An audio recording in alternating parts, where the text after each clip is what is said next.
बहुचर्चित कोस्टल रोडचं होणार लोकार्पण. मरीन ड्राईव्ह ते वरळी अंतर आता उद्या 10 मिनिटांवर. विरोधकांच्या नाकर्तेपणामुळे रखडला होता कोस्टल रोड. जय महाराष्ट्राच्या व्हिजन 2030 या कार्यक्रमात देवेंद्र फडणवीसांनी सांगितलं होतं कोस्टल रोडच्या निर्मितीचा किस्सा. नाशिकमध्ये पुन्हा एकदा गोळीबार. रविशंकर मार्ग येथील सोसायटी बाहेर गोळीबारात एक ठार, कारण अद्याप अस्पष्ट. ओमराजेंच्या खासदारकीसाठी उद्धव ठाकरे यांना दिले 10 कोटी. आरोग्य मंत्री तानाजी सावंत यांचा गौप्यस्फोट. रवींद्र वायकरांचा शिवसेनेत प्रवेश. मुख्यमंत्री शिंदेंच्या उपस्थितीत वायकरांचा पक्षप्रवेश.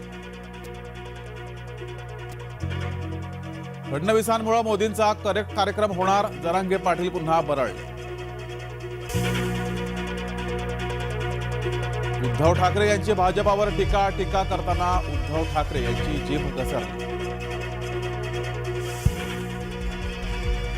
भास्कर जाधव हे पाठीत खंजीर खुपसणारे. गद्दारी करूनही जाधवांना नेतेपद मिळतात. रामदास कदम यांची भास्कर जाधव यांच्यावर टीका.